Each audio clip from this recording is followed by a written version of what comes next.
दूसरे लेक्चर्स में पढ़ाऊंगी ना, तो वहां पे मैं रिकॉर्डिंग वो वाली अपलोड करा दूंगी। Okay ma'am. ठीक है, तो कॉलेरा में सबसे पहले हुआ हमारा पैथोजन विब्रियो कॉलेरा, एंड ये आपका डिस्कवर किया गया था सबसे पहले रॉबर्ट कोच साइंटिस्ट के थ्रू, एंड ये आपका फैलता है कॉन्टामिनेटेड वाटर के थ्रू। इसमें क्वेश्चन एक क्या आता है, इसका इंक्यूबेशन पीरियड कितना होता है? इसका होता है इंक्यूबेशन पीरियड 1 से 3 days।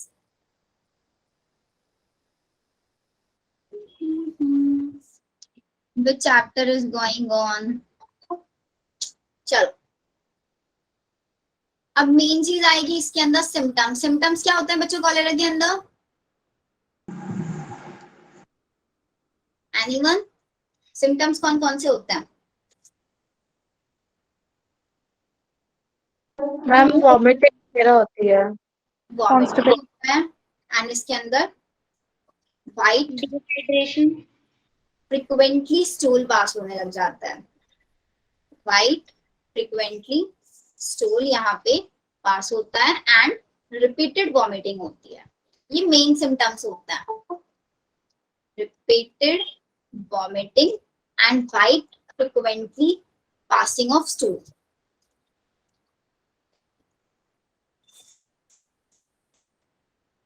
तो ये हुआ हमारा कॉलेरा डिसीज। अब नेक्स्ट डिसीज आती है हमारी यहाँ पे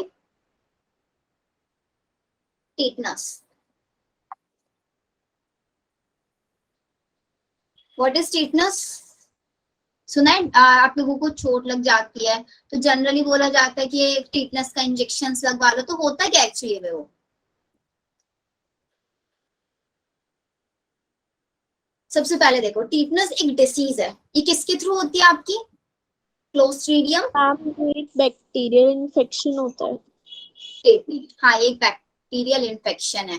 इसके लिए ना मैंने आप लोगों के लिए एक वीडियो बनाई हुई है जिसमें मैंने सारी वायरल डिसीज और बैक्टीरियल डिसीज, प्रोटोजोन डिसीज, हेल्पिन डिसीज की एक ट्रिक लिखी हुई है। तो उन ट्रिक से आप लोगों को याद हो जाएगी कि कौन सी डिसीज हमारी कौन सी है। ठीक है, टीटनस को ही हम आपका एक और नाम इसको दिया जाता है लॉक जो डिसीज। लॉक जो डिसीज, या फिर इसको हिंदी में को नाम बोलते हैं धनुस्तंभा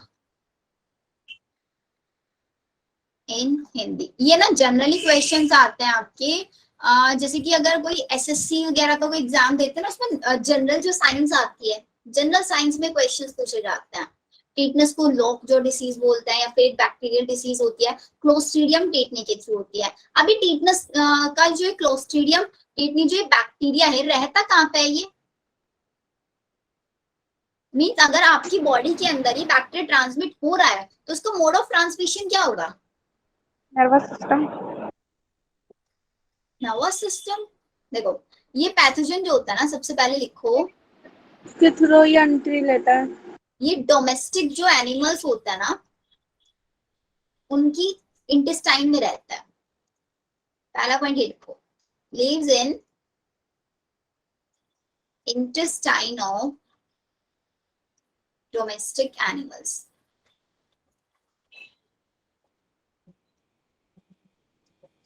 डोमेस्टिक एनिमल्स की ये इंटेस्टाइन में रहेगा। अब फिर डोमेस्टिक एनिमल्स को जो फीकल मैटर होगा, उस फीकल मैटर के थ्रू ये आपका मिक्सअप हो जाएगा कहाँ पे? सॉइल के अंदर। अब सपोज करो आप बाहर गए, सॉइल के अंदर ही मिक्स हो गया। अब छोटे बच्चे जो होते हैं जो बाहर खेल रहे होते हैं मिट्टी वगैरह में, अब मिट्टी में क्या होता है, सबसे ज्यादा चांसेस होता है इस बैक्टीरिया के पाए जाने का। अब अगर उनको चोट लग जाती है तो सबसे ज्यादा बोला जाता है कि उनको टीटनस का इन्फेक्शन लगाया जाए। तो इसीलिए टीटनस का जो बैक्टीरिया है वो आपकी बॉडी के अंदर ट्रांसमिट हो सकता है, इसलिए इसके लिए टीटनस के इंजेक्शन मतलब एंटीबॉडीज आपकी बॉडी के अंदर दिए जाते हैं। और ये क्या होगा, सॉइल के थ्रू आपकी बॉडी के अंदर ट्रांसमिट होगा। आपको कोई भी चोट लगेगी तो चोट लगेगी, आपका क्या होगा जनरली वहां पे आपकी स्किन के अंदर स्पोर्स बन जाएंगे, छोटे छोटे पोर बनेंगे, उन पोर के थ्रू ये बैक्टीरिया आपकी बॉडी के अंदर एंटर हो सकता है। सॉइल, छी कितना गंदा डिसीज है। आ गई विश्वा, शुरू हो गई आपकी बातें। चलो, यहाँ तक क्लियर हो बच्चों टीटनस? Yes ma'am. अगर इसको लिखना चाहो तो इसको लिख लो, it can enter the body through worms. ये वर्म्स के थ्रू आपकी बॉडी के अंदर एंटर हो सकता है, या फिर अगर कोई कट होगा उसके थ्रू आपकी बॉडी के अंदर ही एंटर होगा। क्लियर? एंड सबसे इंपॉर्टेंट चीज एक और पॉइंट लिख लो कि जैसे ही आपकी बॉडी के अंदर ट्रांसमिट पहुंच जाता है तो आपकी बॉडी के अंदर आपके ब्लड में ये बहुत रैपिडली मल्टीप्लीकेशन अपना करना स्टार्ट करता है। और रैपिडली क्या करता है, ये आपकी बॉडी के अंदर एक टॉक्सिन बनाना शुरू कर देगा। उस टॉक्सिन का नाम क्या होता है, जिसकी वजह से इवनली आपको टीटनस डिसीज होती है, टीटनोस्पैज्मिन। मतलब सपोज करो जैसे कि अगर किसी भी इंडिविजुअल की बॉडी के अंदर ये बैक्टीरिया गया, क्लोस्ट्रीडियम टेटनी, तो अब ये जाने के बाद उसके ब्लड के अंदर जाएगा और ब्लड के अंदर हाईली मल्टीप्लिकेशन करेगा। हाईली मल्टीप्लिकेशन करके अपने अंदर से ज्यादा अमाउंट में टॉक्सिन सिक्रीट करेगा, टीटनोस्पैज्मिन, और यही टीटनोस्पैज्मिन रिस्पॉन्सिबल होता है टीटनस के लिए। एंड ये जनरली पता है ऐसा भी बोला जाता है कि आपकी बॉडी के अंदर ना कम से कम 60 साल तक सरवाइव कर सकता है अगर आपकी बॉडी के अंदर ये बैक्टीरिया चला गया। एंड आपको पता है बैक्टीरिया का लाइफ स्पैन कितना कम होता है, लेकिन इस टीटनस के जो स्पोर्स होते हैं, छोटे स्पोर्स, पता है ना, जब अपना ये मल्टीप्लिकेशन करेगा तो मल्टीप्लिकेशन में अपने स्पोर्स बनाता है, तो वो स्पोर्स आपकी बॉडी के अंदर 60 इयर्स तक सरवाइव कर सकता है। क्लियर बच्चों यहाँ तक? सिम्टम्स अगर देखेंगे तो इसके सिम्टम्स वही नॉर्मल होते हैं। सबसे पहले तो हेडेक होता है, या फिर आपको बहुत इरिटेशन फील होती है, बैक पेन होने लग जाता है, आपको आपकी जो नेक होती है ना वो स्टिफी फील होने लग जाती है, आपके जो जो है उसके अंदर स्पैज्म, उसके अंदर एक अकड़न फील होने लग जाती है, और इसी की वजह से आपका जो लोअर जो होता है ना वो लो हो जाता है। चेस्ट के अंदर आपका बहुत ज्यादा स्पैज्म बन जाता है, एब्डोमेन और स्पाइन के अंदर आपको स्पैज्म फील होता है, एंड इसके वजह से पेशेंट की डेथ भी हो सकती है। सबसे ज्यादा इसके अंदर सफोकेशन या फिर हार्ट फेलियर के चांसेस हो जाते हैं, जिसकी वजह से डेथ कॉजिंग भी बन जाता है। अगर सपोज किसी को टीटनस का इन्फेक्शन हुआ तो उसको कौन सा इंजेक्शन दिया जाता है? ATS का इंजेक्शन दिया जाता है। What is ATS? Anti tetanus serum. अब ये इसको एंटी टीटनस सिरम दिया जा रहा है तो किस टाइप का इम्यूनिटी है? किस टाइप का इम्यूनिटी है बच्चों? पैसिव। पैसिव। पैसिव इम्यूनिटी है। Very good. चलो, तो ये हमारी डिसीज क्लियर। अब नेक्स्ट डिसीज आती है हमारी प्लेग। सुना है नाम प्लेग का? क्या होता है? होती है। कोस्ट किसके थ्रू होती है? यर्सीना पेस्टिस। या फिर पास्ट्यूरिला यर्सीना पेस्टिस। यर्सी ब्लैक डेथ के नाम से भी जानते हैं ना? या हाँ, ब्लैक डेथ भी हम इसको बोलते हैं, also known as black death. चलो, अब ये डिसीज कौन ट्रांसमिट करता है? आपने भी सुना होगा, जैसे आज के टाइम में भी कोरोना की महामारी आई थी ना, तो ऐसे एक टाइम पे ना प्लेग की भी आया था टाइम, जिसमें ना बहुत ज्यादा लोगों को प्लेग के केसेस देखने के लिए मिल रहे थे। सबसे ज्यादा डिसीज किसके अंदर होती है? रोडेंट्स के अंदर। रोडेंट्स मतलब चूहे। चूहे। तो सबसे ज्यादा चूहों के अंदर माइस। डिसीज देखी जाती है। ह्यूमंस के अंदर अगर ये इन्फेक्शन हो रहा है तो बहुत रेयर होता है, मतलब हो सकता है ह्यूमंस के अंदर, बट रेयर होता है। ये आपको यहाँ पे याद रखना है। अब अगर इसको थोड़ा सा और आप डिटेल में जाओ ना, तो टोटल प्लेग 3 टाइप का होता है। स्टाइलिंग गलत लिख दिया ना। हाँ, टोटल प्लेग 3 टाइप का हुआ। पहला होता है आपका ब्यूडोनिक प्लेग, सेकेंड होता है आपका, मैम माइस की डिसीज, बेटा माइस की डिसीज इसलिए पढ़ा रही हूँ बिकॉज ये ना जनरल नॉलेज की क्वेश्चन में आ जाता है। अगर ह्यूमन हेल्थ एंड डिसीज आप पढ़ ही रहे हो तो थोड़ा सा अच्छे से पढ़ लो। सेप्टिसेमिक एंड न्यूमोनिक 3 टाइप के प्लेग होते हैं। पहला ब्यूबोनिक प्लेग जो होता है ना, जनरली क्या करता है, लिम्फ नोड्स को अफेक्ट करता है, अफेक्ट करता है लिम्फ नोड्स को। सेप्टिसेमिक आपके अफेक्ट करता है किसको, ब्लड को। और न्यूमोनिक लंग्स को लंग्स को करते हैं। और ये वही डिसीज है, आप लोगों को याद है वो मैंने आपको वैक्सीनेशन में टर्म लिखवाई थी, डीपीटी। नहीं डीपीटी के लिए पर्ट्यूसिस होगा, पर्ट्यूसिस वो नहीं। इसके लिए इतना याद रखो। नेक्स्ट डिसीज आपको याद रखना है पर्ट्यूसिस। वोफिंग कफ। अब पर्ट्यूसिस डिसीज क्या होता है, वॉपिंग कफ, या राइट, या फिर इसको हिंदी में काली खांसी भी बोलते काली हैं। खांसी। तो मिशबा ये तो पढ़ोगी ना, ये तो ह्यूमंस की ही है, लेकिन हमारी एनसीईआरटी नहीं लिखती इनके बारे में, बच्चों को पता होनी चाहिए।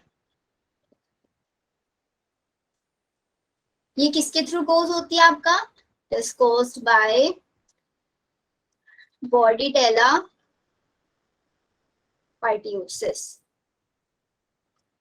ये जनरली जो इन्फेक्शन होता है आपके, जो अपर रेस्पिरेटरी ट्रैक्ट होता है उसका इन्फेक्शन होता है, upper respiratory tract get infected.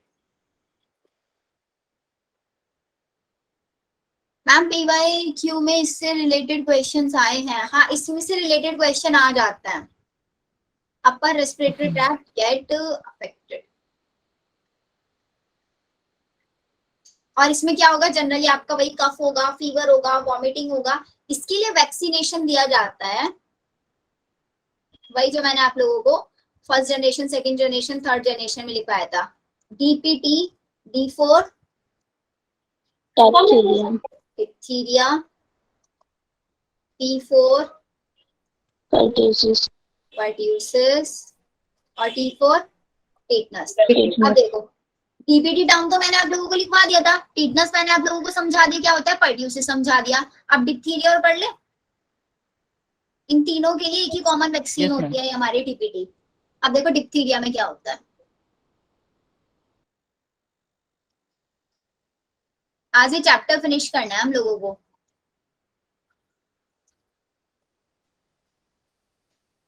अब डिप्थीरिया सबसे पहले याद रखना है आपको, ये किसके थ्रू कोज्ड होती है, पैथोजन क्या है इसका, कोरियोबैक्टीरियम डिप्थीरिया। या एंड हिंदी में क्या बोलते हैं इसको, गालडोबिया, राइट।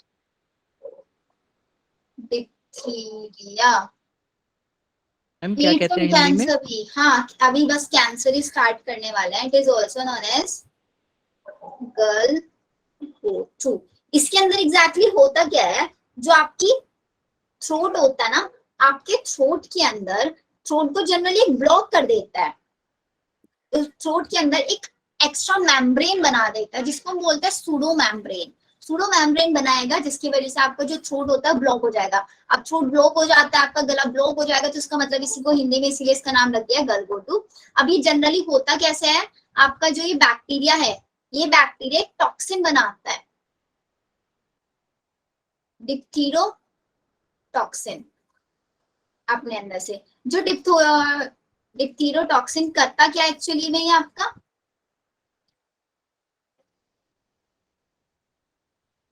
आपकी बॉडी के अंदर जितने भी मैक्रोफेजेस होंगे,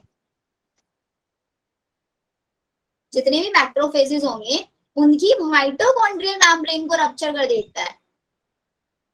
माइटोकॉन्ड्रियल मेम्ब्रेन को ये कर देता है रप्चर, एंड इसके अंदर कुछ ही दिनों में, विद इन फ्यू डेज, इसके अंदर डेथ देखी जा सकती है। लेकिन अगर किसी भी इंसान को डिप्थीरिया का इन्फेक्शन हुआ है, उसको विद इन 48 आवर्स हम उसका एंटीबायोटिक दे दे, मतलब उसका इंजेक्शन दे दे, वैक्सीन लगा दे, तो उसको बचाया जा सकता है विद इन 48 आवर। लेकिन अगर आप लोगों ने 48 आवर से डिले कर दिया, तो बेचारे पेशेंट की हो सकती है डेथ। बताओ यहां तक आया समझ में? मैक्रोफेजेस दोबारा बताना। मैक्रोफेजेस का क्या करता है, ये आपका, ये जो हमारा बैक्टीरिया, ये अपने अंदर से केमिकल रिलीज करता है, डिप्थेरोटॉक्सिन। अब ये डिप्थेरोटॉक्सिन क्या करता है, आपकी जो मैक्रोफेजेस है उन मैक्रोफेजेस की माइटोकॉन्ड्रियल मेम्ब्रेन को रप्चर कर देता है ये। Okay ma'am. ठीक है, चलो अब हम स्टार्ट करते हैं the most important topic, cancer. अब कैंसर आप लोगों को पता है कैंसर कोई डिसीज नहीं होता, होती है कोई डिसीज कैंसर? No ma'am. अगर मैं आप लोगों से पूछूं, मेरे पास एक नॉर्मल सेल है और एक कैंसर सेल, इन दोनों के बीच में एक्चुअली में डिफरेंस क्या होता है? Ma'am normal cancer cell cell में अनकंट्रोल्ड डिवीजन होता है। देखो ध्यान से सुनो,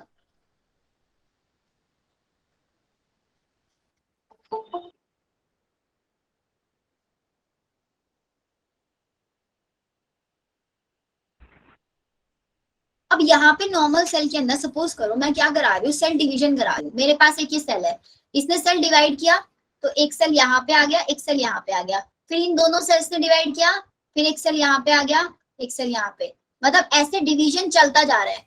अब जैसे हमारा क्या हुआ, ये पूरा का पूरा सरफेस फिल हो गया, ध्यान से समझना बच्चों, पूरा का पूरा सरफेस हमारा फिल हो गया, तो इसकी वजह से क्या होगा हमारा यहाँ पे, ये सेल डिवीजन अब रुक जाएगा। इसको हम बोलते हैं contact inhibition. Contact inhibition, contact inhibition का मतलब ये है कि मेरी एक सेल है, मतलब सपोज करो मेरा एक रूम है ना, और मैं ये बोल रही हूँ कि मेरे रूम में जो बेड है ना उस बेड पे 3 ही लोग सो सकते हैं, तो 3 लोग जैसे ही लेट जाएंगे तो फोर्थ वाला इंसान खुद से नहीं आएगा, वो मतलब वो खुद से इनहिबिट होना शुरू हो जाएगा, ये चीज। तो नॉर्मल सेल के अंदर क्या होता है, नॉर्मल सेल के अंदर जब हमारी पूरी जगह फिल हो जाती है सेल से, तो सेल्स क्या है कि आपस में कांटेक्ट से ही इनहिबिट करना शुरू कर देंगे कि ये सेल्स अब डिवाइड ना हो। अब वो डिवाइड होगी तो अब जगह नहीं है ना हमारे पास, हमारे सेल के अंदर और सेल्स आने की जगह नहीं बचेगी, तो इसलिए हमारा कांटेक्ट इनहिबिशन होगा, जिसकी वजह से सेल्स और डिवाइड नहीं करेगी। लेकिन कैंसरस सेल्स के अंदर क्या होता है, यहाँ पे तो कांटेक्ट इनहिबिशन प्रेजेंट होगा, यहाँ पे कांटेक्ट इनहिबिशन हो जाता है एब्सेंट। यही हमारा फर्स्ट हॉलमार्क भी होता है कैंसर का, यहाँ पे सेल्स ऐसे ग्रो करेंगे।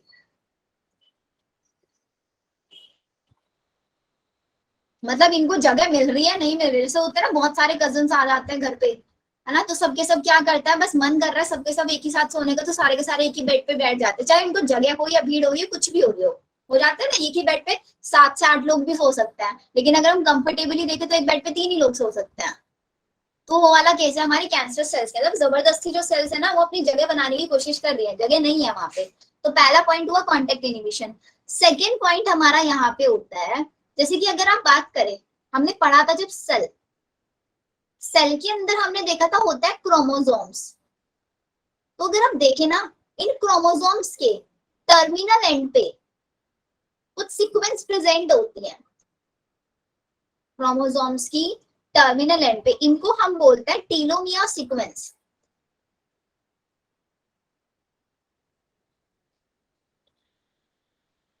नो प्रॉब्लम शिवांश, रिकॉर्डिंग थोड़ी सी है आज की रिकॉर्डिंग, बिकॉज हमने लेट स्टार्ट किया था, बट देख लेना, बाकी और भी मैं आप लोगों को रिकॉर्डिंग शेयर कर दूंगी किसी और लेक्चर में ये टॉपिक पढ़ाऊंगी। तो अभी जितना पढ़ा रही हूँ समझ लो, इससे पहले का वैसे कर ही लोगे कवर। तो ध्यान से समझो, कोई भी हमारा क्रोमोसोम होता है ना, तो क्रोमोसोम की टर्मिनल एंड पे होती है टेलोमियर सीक्वेंस। अब ये टेलोमियर सीक्वेंस को कौन कंट्रोल करता है, टेलोमेरेज, पढ़ा है पहले आपने। अब हम ये बोलते हैं कि अगर मेरी कोई नॉर्मल सेल है ना, तो नॉर्मल सेल के अंदर ये टेलोमेरेज एंजाइम होता है इनएक्टिव। मतलब बेसिकली अगर हम काम देखें ना इस टेलोमेरेज का काम क्या है, टेलोमेरेज क्या करता है, इन टेलोमियर सीक्वेंस को, इन सीक्वेंस को मेंटेन रखने का काम करता है। अब हमें पता है हमारी जो सेल्स हैं, सेल्स के अंदर एपोप्टोसिस होता है। एपोप्टोसिस का मतलब होता है प्रोग्राम्ड सेल डेथ, मतलब एक टाइम आने के बाद हर किसी की डेथ होनी ही होनी है, तो ऐसी मेरी सेल की भी डेथ होती है। तो ऐसा माना जाता है कि एक सेल है नॉर्मल सेल, अराउंड वो कितनी बार डिवाइड करती है, 50 जनरेशन तक वो डिवाइड करती है, मतलब अप्रोक्स आपको बता रही हूँ, होता शायद ऐसे ही है 47 या 52 के आसपास होता होगा। अप्रोक्स आइडिया है 50 जनरेशन तक ही डिवाइड करेगा और उसके बाद हमारे सेल की हो जाएगी एपोप्टोसिस। ये तो मेरी नॉर्मल सेल की कहानी है। जब मेरा टीलोमरेज इनएक्टिव है, मतलब क्या होगा, पहला डिवीजन हुआ तो ये टीलोमियर सीक्वेंस थोड़ी सी कम हुई, फिर सेकंड डिवीजन हुआ थोड़ी सी कम हुई, 50 जनरेशन तक जाते जाते ये टीलोमियर सीक्वेंस बिल्कुल फिनिश हो जाती है। अगर टीलोमियर सीक्वेंस ना हुई किसी भी क्रोमोसोम के अंदर तो मेरा सेल डिवाइड नहीं कर पाएगा। टीलोमियर सीक्वेंस जैसे ही फिनिश हो जाएगी सेल की हो जाती है एपोप्टोसिस। तो अगर आपसे कोई क्वेश्चन पूछता है कि हमारी नॉर्मल सेल की डेथ होने का रीजन क्या होता है, एपोप्टोसिस का रीजन होता है उनके अंदर से टीलोमियर सीक्वेंस फिनिश हो जाती है। लेकिन कैंसर सेल के अंदर क्या होता है, कैंसर सेल आपकी कैसे होती है, म्यूटेशन के थ्रू होती है? नहीं, सबसे पहले तो ये बताओ, म्यूटेशन होता है, कोई भी यूवी रेज आ रही है, कोई भी अल्ट्रावायलेट रेडिएशंस आ रही है, या फिर कोई भी रेडिएशंस की कांटेक्ट में आप आ रहे हो, तो आपके क्रोमोसोम्स में, मतलब नॉर्मली डीएनए में म्यूटेशन हो रहा है और डीएनए से क्रोमोसोम बना है। तो सपोज करो आपके डीएनए के उस पार्ट में म्यूटेशन हो गया, ध्यान से सुनना है, डीएनए के उस पार्ट में म्यूटेशन हो गया है या फिर उस जीन में म्यूटेशन हो गया है, जो जीन आपका किसको कोड कर रहा था, टीलोमरेज एंजाइम को, मतलब जो जीन आपका रेगुलेट कर रहा था टीलोमरेज एंजाइम को, और गलती से टीलोमरेज हो गया अब आपका एक्टिव, टीलोमरेज हो गया आपका एक्टिव। अब जैसे ही टीलोमरेज एक्टिव होगा, अब ये क्या काम करेगा, इस टीलोमियर सीक्वेंस को फिनिश नहीं होने देगा। टीलोमरेज एक्टिव हुआ, ये काम क्या करेगा, मेंटेन करेगा टीलोमियर सीक्वेंस को। अब टीलोमियर सीक्वेंस को ये मेंटेन करके रखेगा, तो क्या अब मेरे सेल की कभी भी प्रोग्राम डेथ हो पाएगी? No ma'am. नहीं हो पाएगी ना। इसी की वजह से आपकी बॉडी के अंदर सेल्स की अनकंट्रोल्ड ग्रोथ देखी जाती है। तो अनकंट्रोल्ड ग्रोथ का रीजन यही होता है बेटा। टीलोमरेज सिर्फ एक एंजाइम है जो क्या काम करता है, टीलोमियर सीक्वेंस को मेंटेन रखने का काम करता है। कि जैसे एक बार जनरेशन, एक बार डिवीजन हुआ, टीलोमियर सीक्वेंस थोड़ी सी कम हुई, तो टीलोमरेज ने क्या कर दिया, वापस से टीलोमियर सीक्वेंस को बना दिया। फिर एक और बार डिवीजन हुआ, फिर थोड़ा सा टीलोमियर सीक्वेंस फिनिश हुई, तो वापस से फिर से टीलोमरेज ने उसको बना दिया। ये काम करता है टीलोमरेज। लेकिन हमारी बॉडी के अंदर जितनी भी नॉर्मल सेल्स है, सबके अंदर ये इनएक्टिव होता है। लेकिन अगर आपकी बॉडी के अंदर क्या हुआ, म्यूटेशन हुआ, कहाँ पे म्यूटेशन हुआ, जो टीलोमरेज एंजाइम को कोड कर रहा था, तो उसकी वजह से ये आपका एक्टिव हो गया, जो टीलोमियर सीक्वेंस को मेंटेन करके रखेगा। अब टीलोमियर सीक्वेंस मेंटेन रहेंगी तो मतलब आपकी जो सेल्स है वो कभी भी डेथ नहीं होगी। अब सेल डेथ नहीं होगी तो आपकी बॉडी के अंदर तो सेल्स का ओवर क्राउडिंग हो जाएगा या नहीं। और जब सेल्स का ओवर क्राउडिंग होता है आपकी बॉडी के अंदर, उसी को हम क्या बोलते हैं, कैंसरस बन गई है आपकी सेल, ट्यूमर। एक और इंपॉर्टेंट पॉइंट लिख लो, नॉर्मल सेल्स तो होती है हमारी कैसी, मॉर्टल, मतलब जिनकी डेथ हो सकती है। लेकिन कैंसरस सेल्स कैसी बन जाती है, इमॉर्टल बन जाएंगी। तो किसी भी सेल के इमॉर्टल बनने के पीछे का रीजन क्या है, उसकी टीलोमियर सीक्वेंस। उसकी टीलोमियर सीक्वेंस की वजह से ही हमारे सेल का डेथ नहीं हो पाती। तो यहाँ पे लिख लो नो एपोप्टोसिस। बताओ बच्चों, समझ में आया? थोड़ा सा कॉम्प्लेक्स है लेकिन रीजन समझ में आना चाहिए कि क्यों हमारी सेल कैंसरस बनती है। Yes ma'am. चलो आ गया इतना समझ में? Yes ma'am.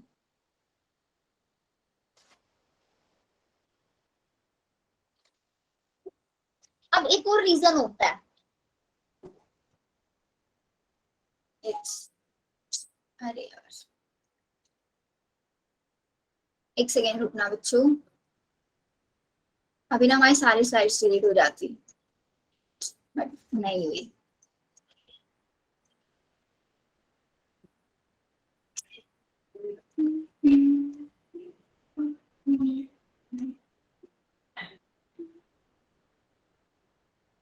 अभी विजिबल है ना स्लाइड्स? Yes ma'am. तो देखो अब ना एक छोटा सा कंसेप्ट आप लोगों को सेल साइकिल और सेल डिवीजन चैप्टर से भी रिलेट कराती हूँ इस टॉपिक को कि होता क्या है। ये मेरे पास एक सेल है, मैंने आप लोगों को जब सेल साइकिल और सेल डिवीजन पढ़ाया था तो वहां पे सबसे पहले बताया था कि मेरी सेल जाती है G1 फेज में, फिर G1 के बाद जाती है S में, फिर इसके बाद जाती है G2 में। होता है नहीं ये? फिर मैंने आपको वहां पे अगर याद हो तो ये भी समझाया था कि जब वो G1 में जाती है तो G1 में जाने से पहले उसके पास 3 ऑप्शंस होते हैं। कौन कौन से ऑप्शंस बताए थे? पहला ऑप्शन तो उसको मैंने आपको बताया था कि वो क्या करती है, या तो वो एस फेज में चला जाए। पहला ऑप्शन तो ये है कि एस में चला जाए। सेकंड ऑप्शन है कि वो वहीं पे परमानेंट हो जाए। थर्ड ऑप्शन मैंने आपको बताया था कि वो G0 फेज में चली जाए, क्वेश्चन स्टेज में चली जाए, ये बताया था। अब मेरी सेल डिवाइड मतलब डिसाइड कैसे करेगी एक्चुअली में कि उसको जाना कहाँ है? तो सेल के ऊपर अगर आपने पढ़ा होगा CDK प्रेजेंट होता है। What is CDK? CDK क्या होता है बताएगा कोई? एंटीजन। एंटीजन नहीं होते मैम रिसेप्टर। मैम एक टाइप रिसेप्टर्स से होते हैं ना। रिसेप्टर ही होता है। इनका नाम होता है साइक्लिन डिपेंडेंट काइनेज। ये हमारे सेल के ऊपर प्रेजेंट होता है, मतलब एक टाइप से ना ये एंजाइम्स हैं, वो ना एज आ रहा है बाद में, एंजाइम है। तो अब ये CDK ही एक्चुअली में क्या करते हैं, डिसाइड कराते हैं कि हमारी सेल को जाना कहाँ पे। वहां पे मैंने आप लोगों को इसलिए नहीं पढ़ाया था कि बस थोड़ा सा ना एक्स्ट्रा हो जाता है, फिर बच्चे बोलते हैं ना कि मैम आप तो बहुत एडवांस पढ़ा रहे हो। तो अब क्या है ना कि अगर मेरे सेल के अंदर मतलब मेरा सेल अभी G1 में बैठा है आराम से, अब सेल को जाना है S में, लेकिन अगर मेरे सेल के अंदर कोई भी प्रॉब्लम पाई गई, मतलब उसका DNA के अंदर म्यूटेशन हुआ या फिर कुछ भी अगर सेल के अंदर प्रॉब्लम हुई, तो मेरा सेल S फेज में नहीं जाएगा ना? No ma'am. नहीं जाएगा। तो वो कैसे नहीं जाएगा, वो तो हमने समझ लिया था वहां पे कि अगर मेरे सेल के अंदर कोई भी प्रॉब्लम है तो मेरा सेल S में नहीं जाएगा, या तो वहीं पे परमानेंट हो जाएगा या फिर वो G0 में चला जाएगा। तो ऑप्शन उसके पास बचते थे, परमानेंट हो जाएगा या फिर वो G0 में। अब एक्चुअली में ये होता कैसे है, वो ऐसे क्योंकि मेरे सेल के ऊपर प्रेजेंट है CDK। अब क्या होता है यहाँ पे एक जीन होता है P53 जीन, नाम है सिर्फ समझ लो, जिसको समझ आ रहा है समझ लो, अनलेस नीट में क्वेश्चन आ भी सकता है नहीं भी। बस ये कैंसर टॉपिक अगर आप क्लियर करना चाहते हो तो उसके लिए जरूरी है। P53 जीन होता है, अगर मेरे सेल के अंदर पाया गया कि कोई भी प्रॉब्लम है और हमें सेल को एस फेज में नहीं भेजना है, तो फटाफट से मेरा P53 जीन आएगा और ये CDK से बाइंड कर जाएगा, CDK से बाइंड कर जाएगा। अब इसका मतलब मेरे सेल के अंदर एस फेज नहीं आएगी। इस P53 जीन को ही हम बोलते हैं ट्यूमर सप्रेसर जीन। मैम ये सबस्ट्रेट का काम करेगा P53। P53 यहाँ पे एक सबस्ट्रेट की तरह काम करेगा। Okay ma'am. Tumour suppressor gene ये होता है क्योंकि आप खुद देखो ना, अगर मेरी सेल के अंदर G1 फेज में सेल में हमने फाइंड कर लिया कि सेल के अंदर कुछ ना कुछ म्यूटेशन हुआ है, मतलब अभी जो मैंने आपको टॉपिक पीछे बताया ना कि मेरा जो टेलोमेरेज है, ये टेलोमेरेज एक्टिव हो चुका है। अगर क्या होता, ये टेलोमेरेज एक्टिव हो चुका है, G1 फेज में आइडेंटिफाई कर लिया जाए, G1 फेज में ये चीज आइडेंटिफाई कर ली जाए कि कुछ ना कुछ म्यूटेशन हुआ है, तो आइडेंटिफाई कर लिया, अब हम रोक सकते हैं अपने सेल को एस में जाने से। सेल को एस में जाने से रोकेंगे, क्या हो जाएगा, मेरा P53 जीन आएगा, CDK से बाइंड करेगा, मेरा सेल एस फेज में नहीं जाएगा। अब जब सेल एस फेज में नहीं जाएगा तो सेल की क्या हो जाएगी, यहीं पे एपोप्टोसिस। सेल की एपोप्टोसिस कराई जाती है किस लिए, टू प्रिवेंट कैंसर। अब हमें नहीं पता कि हमारी बॉडी के अंदर, बिकॉज हो सकता है ना हम भी यूवी रेडिएशन से गुजरे हो, या हमारी बॉडी के अंदर आज तक कितने सेल्स कैंसरस बनने की स्टेज तक पहुंचे होंगे, हो सकता है हमारी बॉडी के अंदर भी टेलोमेरेज एंजाइम एक्टिव हो गया हो, लेकिन हमारी बॉडी ने क्या किया अब तक, मतलब अब तक हमें कैंसर नहीं हुआ। इट मींस ये है कि हमारी बॉडी ने उसको G1 फेज में आइडेंटिफाई कर लिया और उसको इसमें नहीं जाने दिया। P53 जीन आया, वहां पे बाइंड कर गया, सेल को इसमें नहीं जाने दिया, तो हमारे सेल की हो गई एपोप्टोसिस टू प्रिवेंट कैंसर। लेकिन अगर किसी इंडिविजुअल को कैंसर हुआ है तो इसका मतलब क्या हुआ कि उसका जो कैंसर था, उसका जो म्यूटेशन हुआ, उसके म्यूटेशन को G1 फेज में आइडेंटिफाई नहीं किया गया, उसको एस फेज में भेजा गया, फिर एस से G2, फिर सेल डिवाइड हुई। तब हमारी सेल, क्योंकि सेल डिवाइड होगी तभी तो कैंसरस बनेगी ना, वो Yes. सेल डिवाइड होगी तभी कैंसरस बनेगी ना। तो इसीलिए किसी को कैंसर हुआ है, इट मीन्स उसके अंदर ये वाला मैकेनिज्म नहीं हो पाया है। इसलिए ये चीज मैं आप लोगों को समझाना चाह रही थी। आया समझ में एक्चुअली में कैंसर होता क्या है, या फिर कैंसर क्यों नहीं होता है? बिकॉज हम, हो सकता है ना हर एक इंडिविजुअल, बहुत सारे, बिकॉज ऐसे तो होस्टलर्स होते हैं, वो जनरली क्या करते हैं, वो गर्म से प्लास्टिक के बॉक्सेस में खाना भी खाते हैं, तो वहां पे तो पीवीसी होता है, उनको भी कैंसर हो सकता है। लेकिन हर किसी को तो नहीं होता ना कैंसर, वो इस मैकेनिज्म की वजह से नहीं होता हर किसी को कैंसर। अब कैंसर के रीजंस क्या क्या हो सकते हैं? सपोज करो हमारी एक नॉर्मल सेल है, ये वाला पॉइंट ध्यान से समझना है सबको। नॉर्मल सेल है, नॉर्मल सेल के ऊपर कोई भी बायोलॉजिकल कार्सिनोजेंस आ गए। बायोलॉजिकल कार्सिनोजेंस क्या हो सकते हैं हमारे? बायोलॉजिकल कार्सिनोजेंस हो सकते हैं हमारे HPV virus.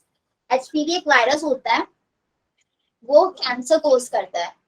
Yes, HPV, ma'am. HPV human papilloma virus, Virus.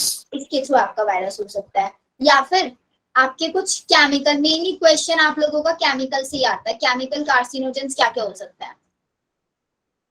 Chemical carcinogen, और केमिकल कार्सिनोजेंस तो सबको पता ही है, जैसे कि कैफीन हो गया, निकोटीन हो गया, एफ्लाटॉक्सिन हो गया, या फिर मस्टर्ड गैस हो गया। ये होता है हमारे केमिकल Ma'am, कार्सिनोजेन। silica. हाँ, सिलिका भी हो सकता है, निकिल भी हो सकता है आपका। आर्टिफिशियल स्वीटनर्स भी कैंसर कोजिंग होता है। और ma'am cigarette smoke. Physical carcinogens,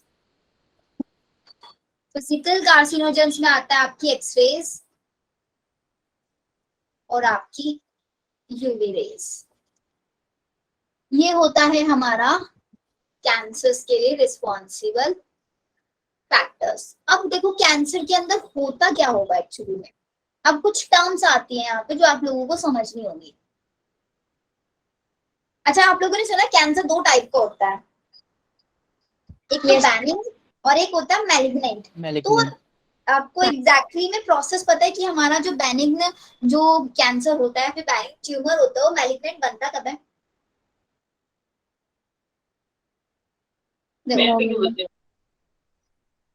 एक नॉर्मल सा मैकेनिज्म बता रही हूँ, बहुत छोटा सा है ये मेरी, मैम जब सेल कैंसर सेल ब्लड या लिम्फ में एंटर होगा।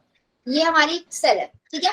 इस सेल के अंदर हुआ है अनकंट्रोल डिवीजन। लेकिन अभी ना ये क्या है, अनकंट्रोल डिवीजन एक ही पार्ट में है पूरा का पूरा। मतलब ये जो एक लेयर है ना, इसके बाहर इस एक कोटिंग के अंदर है। इस कोटिंग को ना हम यहाँ पे ऐसे बोल सकते हैं, एक कैप्सुलेटेड ट्यूमर भी हम इसको बोलते हैं, कैप्सुलेटेड ट्यूमर। मतलब ये ट्यूमर अभी मेरे कैप्सूल के अंदर प्रेजेंट है, आसपास के एरियाज में नहीं फैला है, अपने ही एरिया के अंदर है ये चीज। तो इसको हम बोलते हैं आपका न्यूप्लास्टिक सेल या फिर न्यूप्लाज्म भी हम इसको बोल सकते हैं। मतलब ये हमारा लीथल नहीं है, नो लीथैलिटी। डेथ कोजिंग का भी ये रीजन नहीं बना है। डेथ कोजिंग के लिए रीजन तब बनता है जब हमारा ये मैलिग्नेंट बन जाता है। अब ये इसको बेनिग्न भी लिख लो,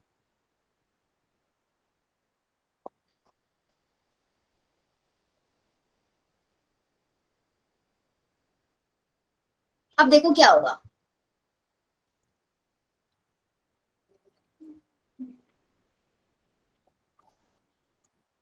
हमारे सेल के पास ब्लड वेसल्स होती है नहीं, तो ऐसे मैं एक यहाँ पे ब्लड वेसल बना रही हूँ।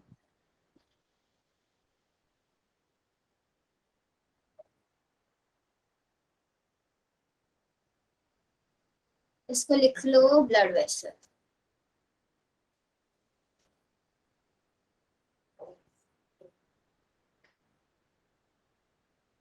यहाँ पे क्या होगा, जैसे ही हमारा सेल्स बहुत ज्यादा ग्रो करेंगे, अब सेल्स ग्रो करेंगी तो सेल्स की डिमांड बढ़ेगी या नहीं बढ़ेगी, फूड की और ऑक्सीजन की।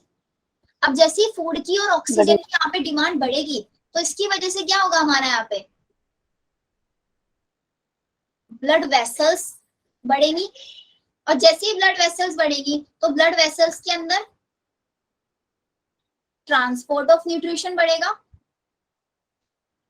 Yes ma'am. क्योंकि सेल्स बहुत ज्यादा हो रही है तो सेल्स की डिमांड बढ़ेगी। अब सेल्स की डिमांड को पूरी करने के लिए ब्लड वेसल्स को और ज्यादा आना पड़ेगा, यहाँ पे और ज्यादा एक्यूमुलेट होना पड़ेगा और ज्यादा इनको ट्रांसपोर्ट करना पड़ेगा न्यूट्रिएंट्स का या फिर न्यूट्रिशंस का।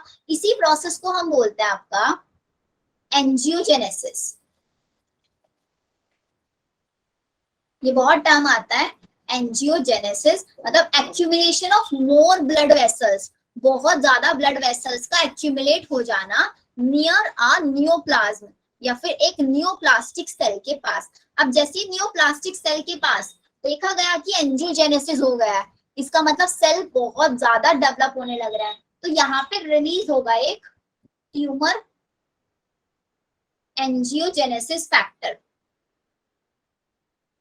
ट्यूमर एंजियोजेनेसिस फैक्टर यहाँ पे आएगा।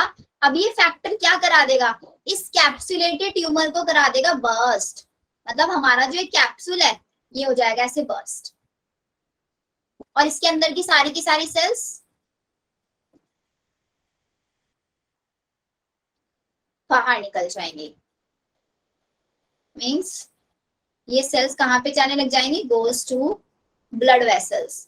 ब्लड वेसल्स के अंदर ये फैल जाएंगे और ब्लड वेसल्स से हमारा जो ट्यूमर है वो कहाँ पे स्प्रेड हो जाएगा, डिफरेंट डिफरेंट बॉडी ऑर्गन्स में, spread to other body parts. इसी टाइप के ट्यूमर को हम क्या बोलते हैं, this is known as Malignant tumor. and this process is known as metastasis. Spreading of cancerous cells from one body part to another body part is known as metastasis. और कौन सा ज्यादा सीरियस होता है, मैलिग्नेंट ट्यूमर ज्यादा serious होता है आपका। मैलिग्नेंट ट्यूमर सबसे पहले अगर हम बात करें तो बहुत स्लोली ग्रो करता है, लेकिन जैसे ही अपनी सेकेंड स्टेज थर्ड स्टेज में जाते हैं तो रैपिडली ग्रो करना स्टार्ट कर देता है। और कैंसर की सबसे लास्ट स्टेज को हम क्या बोलते हैं, metastasis. Last stage of cancer is known as metastasis. Clear बच्चों? Yes, ma'am. चलो यस मैम। अब आता है हमारा टाइप ऑफ कैंसर। हाँ जी, मैम एक बार न्यू प्लास्टिक बता देना। नियोप्लास्टिक बेटा हमारी वो सेल्स होते हैं जिसके अंदर कैंसर अभी एक ही लोकेशन में है या फिर एक ही पार्ट में है, उसको बोलते हैं नियोप्लास्टिक सेल। मतलब एक ही सेल के अंदर अभी कैंसरस हुआ है, बाकी और सेल्स में नहीं फैला है या फिर और बाकी पार्ट्स में नहीं फैल रहा है, उसको बोलते हैं neoplastic cell. Okay ma'am. And this process is known as neoplasm. और मैम नोथिलैरिटी मतलब क्या, दोबारा बोलो? नो लेथैलिटी। लेथैलिटी का मतलब होता है सीरियसनेस, मतलब ये लीथल नहीं है। लीथल का मतलब होता है डेथ कोजिंग, जब बहुत ज्यादा सीरियस हो जाता है ना कि उसको बोलते हैं लीथल। और मैम एक बार ये बताना एंजियोजेनेसिस क्या होता है? एंजियोजेनेसिस का मतलब ये होता है जब आपकी ब्लड वेसल्स का अमाउंट बढ़ जाता है, accumulation of more blood vessels around neoplasm. Neoplasm cell के पास जब आपकी बहुत सारी ब्लड वेसल्स एक्यूमुलेट हो जाती है उसको बोलता है एंजियोजेनेसिस। जैसे ही एंजियोजेनेसिस होगा सेम टाइम पे आपका ट्यूमर एंजियोजेनेसिस फैक्टर रिलीज होगा। ये फैक्टर क्या करेगा, इस कैप्सूल को ब्रेक करा देगा, और कैप्सूल ब्रेक हो जाएगा तो आपकी ट्यूमर सेल्स पूरी बॉडी में फैलना शुरू हो जाएंगी। Okay ma'am. ठीक है, चलो अच्छा मेरे को ये बताओ, क्या हमारे ब्रेन के अंदर भी कैंसर हो सकता है? Yes ma'am. Yes ma'am. Brain के अंदर कैंसर कौन सी सेल्स में होता है? लेकिन ब्रेन में तो हम बोलते हैं ना कि हमारी जो न्यूरॉन्स होती है, न्यूरॉन्स तो डिवाइड नहीं होती कभी भी। Glial cells. कौन सी सेल्स? ग्लायल सेल्स जो रिपेयरिंग का काम करती हैं। न्यूरोग्लायल सेल्स ना, यस मैम। या उनके अंदर। तो यहाँ से भी क्वेश्चन आ जाता है, लिखो टाइप्स ऑफ कैंसर।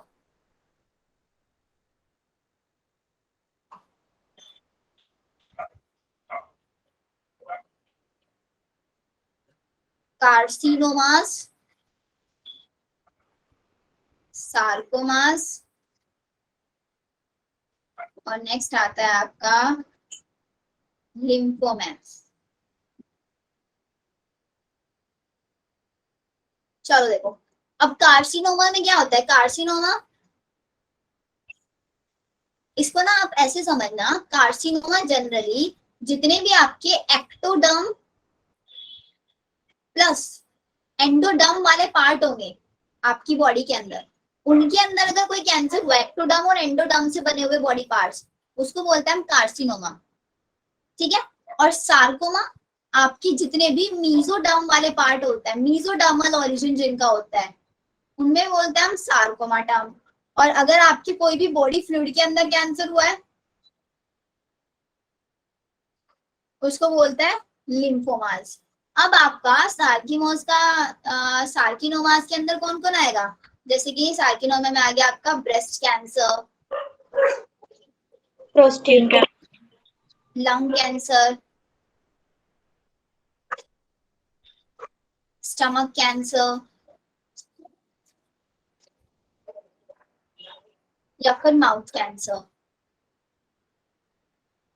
ये हो सकते हैं आपके रीजंस यहाँ पे, सॉरी सार्किनोमा की एग्जांपल्स। सार्कोमा में क्या आता है आपका मीजोडर्मल। अब मीजोडर्मल में क्या क्या हो सकता है आपका, मीजोडर्मल में क्या आ सकता है? Cancer and lipid. आपके जनरली टिश्यूज आ सकते हैं ना यहाँ पे, जैसे कि सबसे पहले तो आपकी बोन्स आ सकती है, या फिर आपकी कनेक्टिव टिश्यूज, और कनेक्टिव में भी blood connective tissues, blood connective tissues के अंदर ये आपका हो सकता है, एडिपोज टिश्यू के अंदर हो सकता है,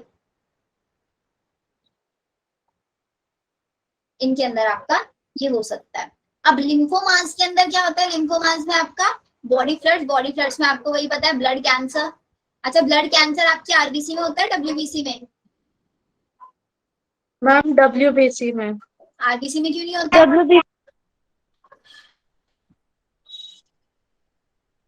आरबीसी में क्यों नहीं होता? उसमें न्यूक्लियस ही नहीं है तो सेल डिवीजन तो। हाँ, क्योंकि उसके अंदर न्यूक्लियस ही नहीं है। तो याद रखना, यहाँ पे बहुत कंफ्यूजिंग होता है, बिकॉज बच्चे जनरली आरबीसी सोचते हैं, डब्ल्यूबीसी के अंदर होता है कैंसर, ल्यूकीमिया जिसको हम बोल सकते हैं। तो ये था बच्चों आपका कैंसर का टॉपिक। अब कैंसर में देखो, ट्रीटमेंट की अगर हम बात करें तो कैंसर ट्रीटमेंट के लिए आप वही सर्जरी हो सकता है, मतलब अगर सपोज करो किसी एक पर्टिकुलर ऑर्गन के अंदर है कैंसर, तो हम सर्जरी के थ्रू उस ऑर्गन को रिमूव कर सकते हैं, या फिर रेडिएशन थेरेपी हो सकता है। रेडिएशन थेरेपी भी हम सिर्फ तब यूज कर सकते हैं जब हमारा एक पर्टिकुलर पार्ट में कैंसर हो, मतलब अभी हमारा वो कैंसर मेटास्टेसिस में नहीं बना हो, तो रेडिएशन बॉडी के ऊपर डाल के उन कैंसर सेल्स को किल किया जा सकता है, ये होता है आपका। या फिर कीमोथेरेपी, ड्रग्स दे के भी कैंसर सेल्स को किल किया जा सकता है। ये कुछ थेरेपीज होती हैं जो इसको ट्रीट करने में हेल्प करती हैं। अब चलिए एड्स पे, 10 मिनट का टॉपिक है, पढ़ लिया अभी हमारा चैप्टर फिनिश, फिर कल से हम बायोटेक स्टार्ट कर सकते हैं अपना। Yes ma'am.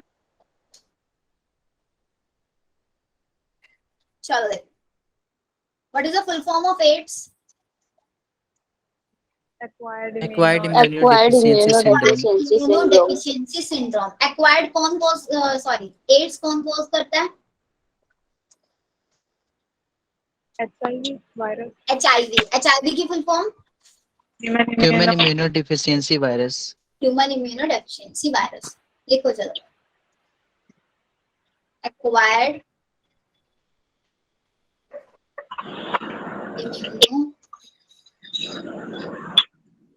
Immunodeficiency virus. तो अब इसको कॉज करता है आपका, सॉरी वायरस नहीं, syndrome.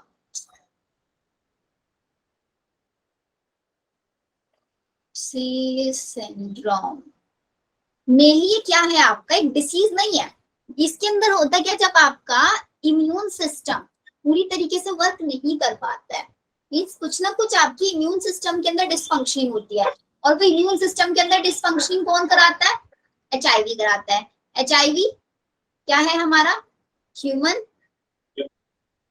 Immuno virus. Human immuno deficiency virus, पूरा लिखना चाहो पूरा लिख लो। अब एचआईवी की स्ट्रक्चर देखो कैसी होती है। सबसे बाहर होती है इसके ऊपर एक लिपिड का एनवेलप। लिपिड एनवेलप के ऊपर प्रेजेंट होते हैं छोटे छोटे स्पाइक्स। जो स्पाइक्स किससे बने होते हैं? ग्लाइकोप्रोटीन्स। ग्लाइकोप्रोटीन से। क्वेश्चन ये आता है कौन से ग्लाइकोप्रोटीन से बना होता है ये? GP120।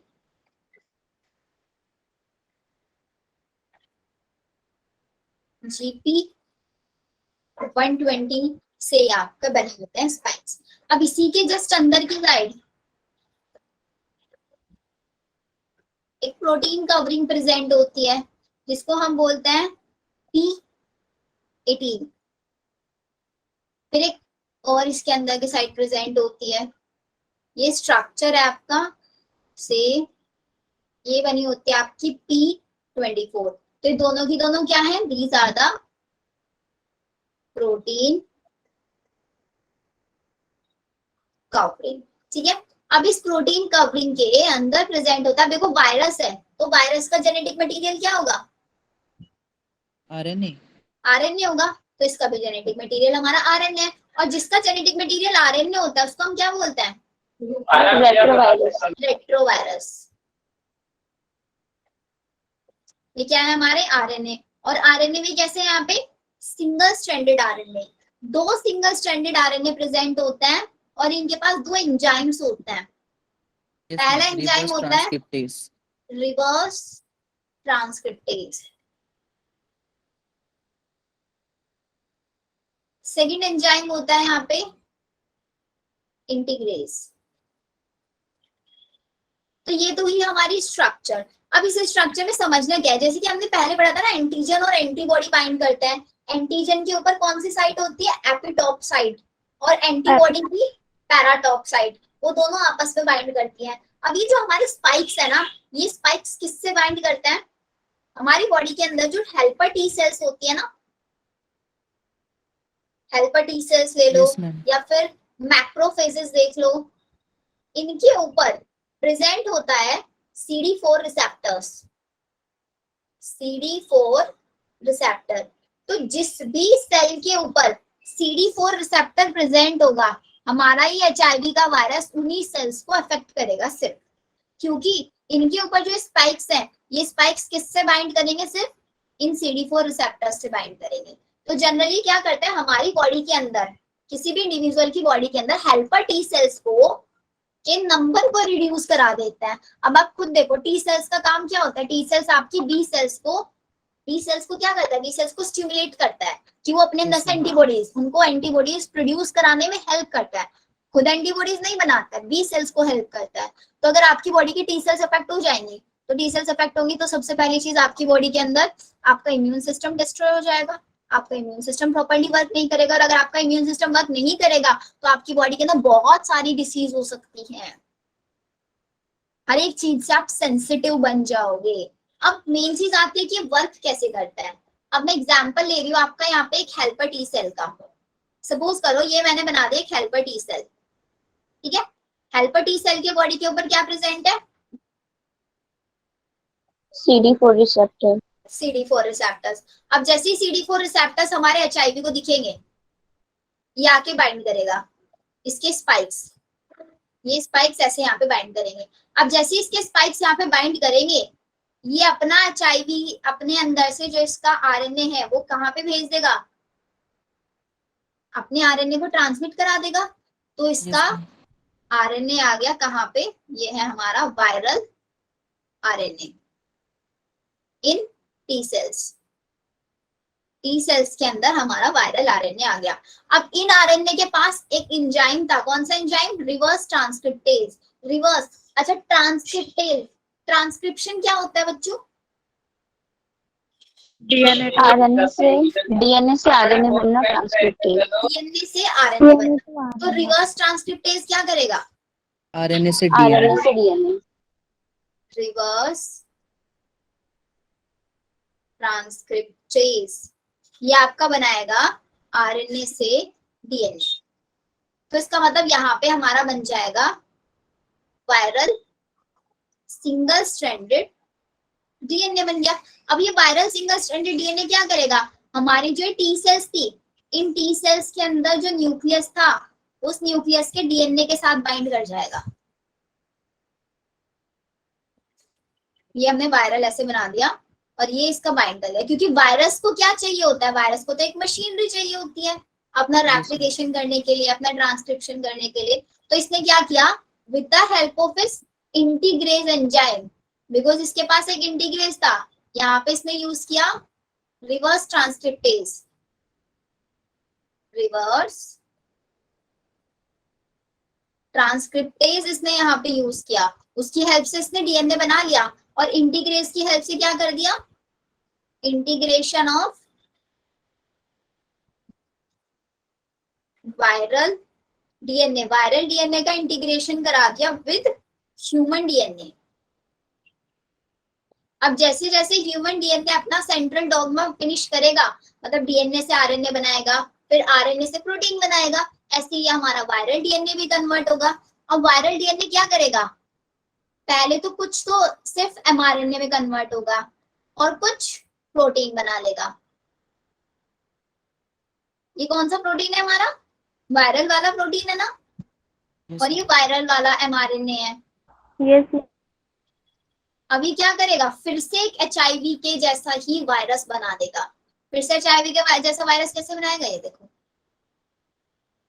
बाहर तो ये प्रोटीन और अंदर ये हमारा ऐसे एमआरएनए, ये एक्यूमुलेट हो गया।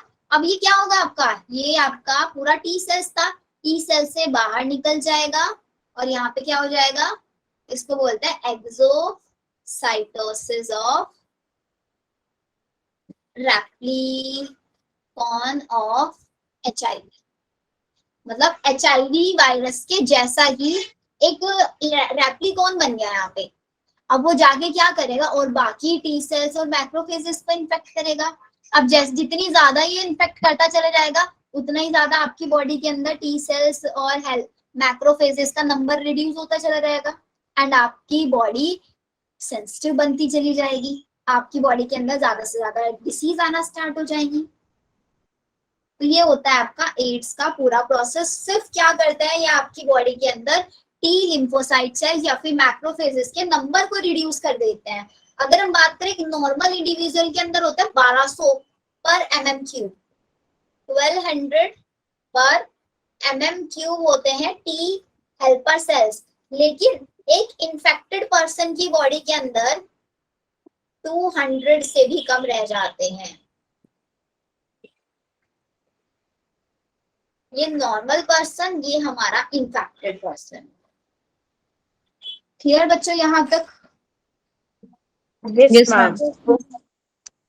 तो चलो फिर ये हुआ हमारा यहाँ पे फिनिश आपका human health and disease. But human health and disease में बच्चों एनसीईआरटी रीड करना भी बहुत ज्यादा जरूरी है। हमने कोई डिसीज छोड़ा तो नहीं है ना अभी? आई थिंक सब हम फिनिश कर चुके हैं। जितनी हमारी एनसीईआरटी ने दी हुई थी डिसीज ऑलमोस्ट आई थिंक हमने सब, बिकॉज मैंने रैंडमली पढ़ाया आप लोगों को, एनसीईआरटी के अकॉर्डिंग नहीं चले हम ज्यादा। स्टिल फिर भी अगर आप लोगों का कोई टॉपिक रह गया है तो आप मेरे को बता देना, हम कल के लेक्चर में वो कर लेंगे, अनलेस हम कल से स्टार्ट करते हैं आपका बायोटेक। अच्छा बच्चों, ये ओके मैम। बायोटेक आप लोग डायरेक्टली एनसीईआरटी से ही पढ़ना स्टार्ट